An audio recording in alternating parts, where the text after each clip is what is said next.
it's Webs here with more cards to review with the new Hearthstone set, Fractured in Alterac Valley. I know that this video is a little bit late when it comes to the actual cards in this review. However, I wanted to give the Mercenaries video from yesterday a little bit of wiggle room before uploading this. So now with the introduction out of the way, let's get into the discussion of the cards. Saidan the Scarlet is the other Paladin legendary for the Fractured in Alterac Valley set. He is a 3-cost minion with 2 attack and 2 HP. He has rush and reads whenever this gains attack or health, double it wherever the card is. Even before discussing the card itself, I want to talk about the card reveal for this card, mainly because it was a Jojo's reference, and this is definitely something that shocked me when I saw it. I did not expect to see a Jojo reference for a Hearthstone card reveal, but if you can't already tell, anime is one of my favorite things in the world besides Hearthstone, and this was such a pleasant surprise that I just had to mention it.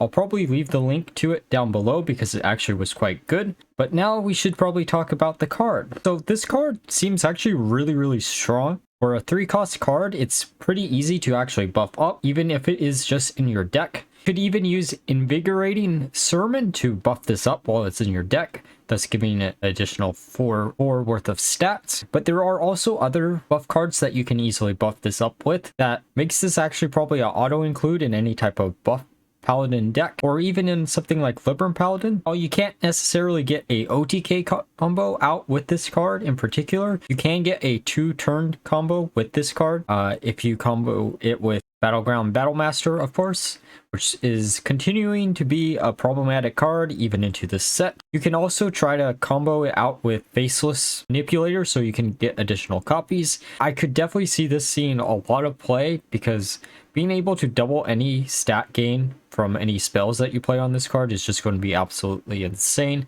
and it deserves the reveal that it actually got. Alright, so Warrior got another Frost spell, which is a complete shock. I did not expect this again. It's kind of funny that Warrior now actually has more Frost spells in Standard than Shaman does, even though Shaman is getting the Frost-based legendary, which is kind of interesting. The Frost spell in question is Frozen Buckler. It's a 2-cost spell that reads gain 10 armor and then at the start of your next turn lose 5 armor. So this card is kind of interesting, but at the same time I don't think it's going to see much play. The only deck that I can see it seeing some type of play is in a Silas OTK Warrior deck, because you just need the armor for that 1 additional turn. If you have some way to actually discount the cost of spells in your hand in Warrior, then this will be even better for that deck. But outside of that, I don't see its use. Maybe you could use it to stall out an additional turn, but I don't think 10 armor is high enough of a number for you actually to be able to survive an additional turn if you're behind as a control deck. But I could definitely be wrong about that. Popsy Cooler is a neutral minion that got revealed today. It costs 3, has 3 attack and 3 HP.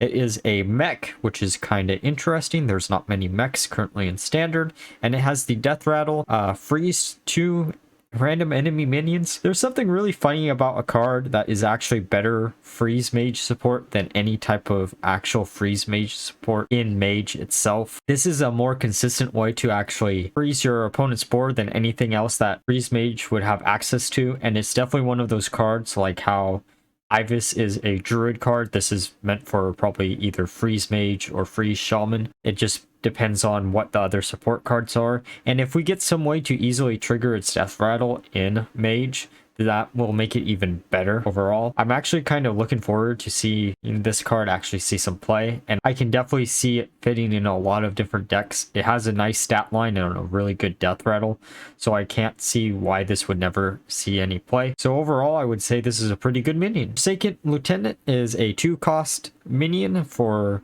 Rogue that has 2 attack and 2 HP, that has stealth, and after you play a death rattle minion, become a 2/2 copy of it with rush. So this is actually pretty cool to actually see. It's a death rattle support card that actually doesn't have death rattle on itself, so you don't clog up your sketchy information draws if you're going to go down a death rattle rogue route. And it also does kind of prove the fact that we are going to see more Death Rattle support. I doubt that just this and the objective spell are going to be the only support cards for. There are definitely some good targets to actually use this with.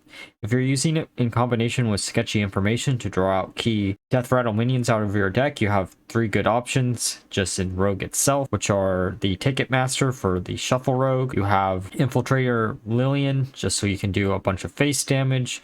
And then you also have Loan Shark if you want to activate more combos later on. The other thing you have to realize with sketchy information is it only draws a 4 lower cost Death Rattle card out of your deck. This is something that could actually be considered a good thing just because you can actually run higher cost Death Rattles than that, and it wouldn't actually lower the possibilities of drawing into your key Death Rattles if you're going down a complete Death Rattle route for a deck. Because in a deck where you can use sketchy information in this, having a big minion for late game to have a backup plan in case your small Death Rattles actually don't really do anything against your opponent would be actually pretty nice. Imagine getting a 7/7 off of this card just because you played it in combination with the Death Rattle Elemental. Or even for another neutral card that got revealed today, Popsicle would be another great choice for a more control style Death Rattle deck for Rogue. I'm pretty hopeful for this card to actually see some play, and I think it has plenty of potential to actually form some type of deck around it, either it be control or some type of aggro based deck, but we shall see in the end what it ends up becoming. Either way, I'm going to have a lot of fun actually playtesting this card. Shadow Word Devour is Priest's first card that actually gets revealed for Fractured in Alterac Valley. It's a 1-cost spell that reads choose a minion and it steals 1 health from all other minions. I don't know how much play this card will actually see. However, when I first saw this card, I first thought of Light Spawn with Elemental Shaman. This actually is a perfect card for that deck. I don't think that's actually what this is meant to actually be for, but it is a really funny idea thinking about comboing this out with a Light Spawn and gaining a bunch of HP, thus attack on your Light Spawn just for 1 mana against some type of aggro deck. You could also run Battleground Battlemaster just so you get Wind Fury off of that combo and do a bunch of damage to your opponent's face. It also will probably just make Light Spawn into a more auto kill card for a lot of people, even though no one's actually really ran the card in quite some time besides myself. I am looking forward to actually revisiting that deck with this card and hopefully maybe some more support. Maybe we'll see some additional really good targets for that type of deck, but until then, this is probably not the best card in the world. It is a cheap spell. That's all it really needed. It dilutes the pool for Wand Maker a little bit, which kind of sucks if you're not running a deck that can actually actively abuse this. But in the end, it's a decent enough start to something that might be really, really interesting, depending on if Blizzard wants to give it more support or not. So Demon Hunter got a new weapon. It's called Dread Prison Glaive. It's a 1-cost weapon with 1 attack and 3 durability, and it has honorable kill, deal damage equal to your hero's attack to the enemy hero. This is definitely a scratch your head moment card for me. I don't know what the hell Blizzard is planning out with attack gain Demon Hunter, and this being the only support that we've seen for that type of deck in this set makes me wonder if Krakus is going to be based around this. It could be an interesting idea for a deck. However, with the questline being a thing, along with Lionheart Frenzy, I don't actually think this card will see that much play. If you are going to go down some type of weird attack gain Demon Hunter route, there's just a way better option in questline Demon Hunter instead. Though that could directly support that deck, I guess, too, if they ended up going down that route where it's just a bunch of attack gain spells. But technically it does give your hero Wind Fury as a Demon Hunter, which could actually be pretty good to have. It just depends if there's even more support for this or if there isn't. Actually, this could fit pretty well in a Fell Demon Hunter deck if you just used a bunch of the attack gain spells instead and using Jace as a big finisher along with this. That could work. That could be an interesting deck to actually try out. Because for a 1-cost weapon, this actually has a pretty good stat line, and it just needs a little bit more support until I can absolutely say it's going to see a lot of play. Alright, fresh off the presses is Shaman's hero card. It is Rue Khan of the Elements.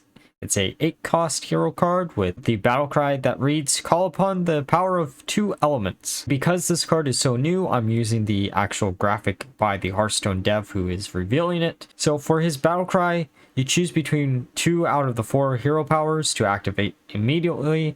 and then it becomes one of the other remaining two options. And if you choose one of the options, it is excluded from the secondary choice, and then the hero power will rotate every single turn, even if you don't press it, similar to how the old Dr. Boom hero worked, supposedly. The 4 elemental abilities that you get to choose between is Lightning Invocation, which deals 2 damage to all enemy minions, Earth Invocation, which summons 2 to 3 elementals with taunt, Fire Invocation, which deals 6 damage to the enemy hero, and then Water Invocation, which restores 6 HP to all friendly characters. Hero power itself will cost 2 no matter what, which is actually pretty good.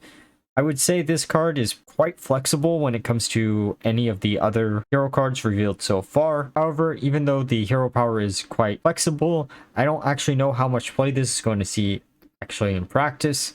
There are 2 possibilities I could see this actually fulfilling, either being in a control deck where you're using this to actually survive for a bunch of additional turns, but then Lightning Invocation is too weak for you to actually clear out your opponent's board, or in the other case where you copy his battle cry over and over and over again, so you get Fire Invocation as much as humanly possible, which could be a funny deck to actually try out, but I don't know how viable that's actually going to be for most players. In the end, unless control actually becomes a thing, this is probably not going to be a card that actually sees much play. Alright, so I almost forgot about this card. Sacrificial Summoner is a 3-cost Warlock minion with 3 attack and 3 HP. It has the battle cry, destroy a friendly minion, summon a minion from your deck that costs 1 more.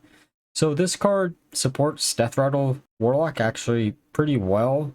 However, most of the death rattles that you'd actually want to target would be neutral death rattles, thus you don't actually gain much advantage over choosing Warlock over another class like Rogue or something else that's getting a lot of death rattle support this set. However, given the fact that the legendaries both support death rattle in some way, I would assume we're going to get some powerful Warlock only death rattles in this set. Ur'zal Giant is a Demon Hunter card that got revealed today. It's a 13-cost minion with 8 attack and 8 HP. It costs 1 less for each friendly minion that died this game. This is exactly what Token Demon Hunter actually needed, some type of big payoff to actually run a bunch of tokens in your deck. And it also is a really good target for Philosophy, because this isn't even a hard card to actually discount, even in a normal Demon Hunter deck. I can actually see this seeing a lot of play. It's interesting that they decided to make it cost 13 at the start, so you can't just play it right away. But I don't think that's going to matter, just because Demon Hunter tends to be a minion-based class anyways, and being able to just generate a few tokens here and there should be enough to actually make this playable. I can imagine this being as much as a problem as the pre-nerf brutes in Questline Demon Hunter, just in a different form of Demon Hunter. I'm actually really excited to see this actually see some play. Undying Disciple is a priest minion that got revealed. It's a 6-cost minion with 3 attack and 7 HP. It has taunt, and the death rattle deal damage equal to this minion's attack to all enemy minions. So this kind of makes me wonder if we're going to go back down the route of Inner Fire Priest as a deck, because between this and the other card that has been revealed so far for Priest, they both kind of support that idea of a deck. I don't think this card in particular is actually pretty good, just because of its high cost and the fact that there are some better targets currently in standard to actually use in some type of death rattle deck anyways. It is a nice board clear if you can buff it up somehow, but I don't think you're going to be able to do that easily. And the only thing that this card has going for it is the Undying Amulet can revive it if you're using this as your target. But again, there's way better targets, so I don't think this is actually going to see much play until we actually see the rest of the set. Alright, those were some of the cards that have been revealed over the past 2 days. I'm sorry that I delayed this for an entire day. I just wanted to actually give some wiggle room to the video on Friday, and I thought there wasn't going to be any cards revealed on Saturday, so why the hell not release it on Saturday instead, when I can actually work on it a little bit longer and maybe even change the thumbnail. So like always, if you enjoyed the video, please leave a like, comment, and subscribe, and until next time, bye bye.